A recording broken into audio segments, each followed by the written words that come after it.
జ్ఞానవాపి మసీదు కింద ఆలయ శిథిలాలట.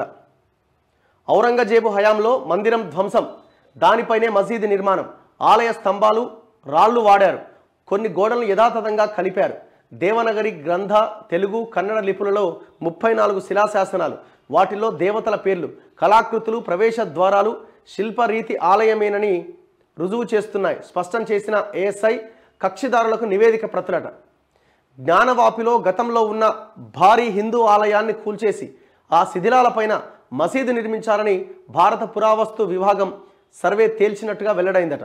మసీదు నిర్మాణంలో ఆలయ స్తంభాలను రాళ్లను ఉపయోగించారని, ఆలయం గోడలతో పాటు కొన్ని ఇతర నిర్మాణాలను యథాతథంగా మసీదులో కలిపేశారని ఈ సర్వే తెలిపింది. ఏఎస్ఐ సర్వే నివేదికను గురువారం జిల్లా కోర్టు ఆదేశాల మేరకు జ్ఞానవాపి కేసులోని ఇరుపక్షాలకు చెందిన 11 మంది కక్షిదారులకు అందజేశారు. హిందూ కక్షిదారుల తరపు న్యాయవాది విష్ణుశంకర్ జైన్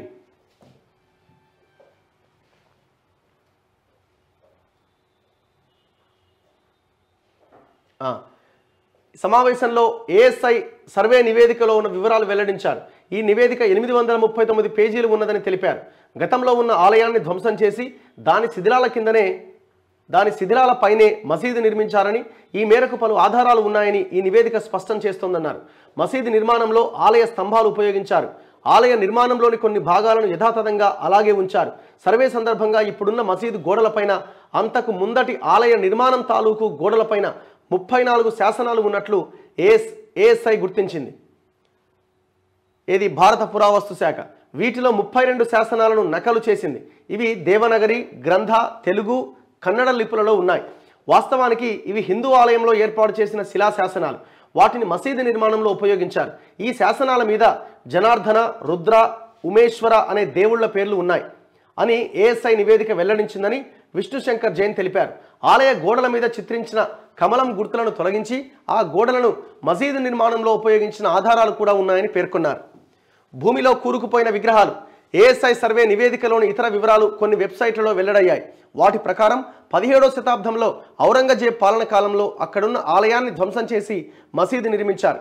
అక్కడ లభించిన శిథిలాలు, వెల్లడైన కళాకృతులు, శాసనాలు, శిల్ప రీతిని బట్టి అక్కడ అంతకుముందు హిందూ ఆలయం ఉండేదని శాస్త్రీయ అధ్యయనం రుజువు చేస్తోంది.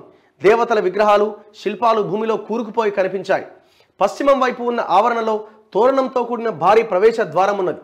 పక్షులు, జంతువులు, పుష్పాలను చిత్రించిన ఒక చిన్న ద్వారం ఉన్నది. గోడలను లతలతో తీర్చిదిద్దారు. పశ్చిమం వైపున గోడ యథాతథంగా అంతకు ముందటి ఆలయంలోనిదే. మసీదులోని ఒక గదిలో ఓ శాసనం లభ్యమైంది. అయితే దాని మీద మసీదు నిర్మాణం, విస్తరణకు సంబంధించిన సమాచారాన్ని చెరిపేయడం కనిపించింది. అంతకు ముందున్న ఆలయం విధ్వంసానికి ఔరంగజేబు ఇచ్చిన ఆదేశాలకు సంబంధించిందిగా ఈ శాసనాన్ని భావిస్తున్నారట. అసలు నేపథ్యం ఏంది? వారణాసిలో విశ్వనాథుడి ఆలయం పక్కన ఉన్న మసీదు కింద ఆలయం ఉందని హిందూ కక్షిదారులు జిల్లా కోర్టులో పిటిషన్ దాఖలు చేసిన నేపథ్యంలో కోర్టు ఆ ప్రాంతంలో పురావస్తు శాఖ సర్వేకు గత ఏడాది జూలై 21న ఆదేశించింది. సర్వే జరిపిన ఏఎస్ఐ తన నివేదికను కోర్టుకు డిసెంబర్ 18న సమర్పించింది.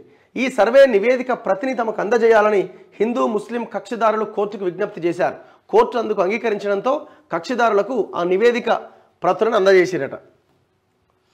సో ఇది నేపథ్యము, దాని నివేదిక సర్వే.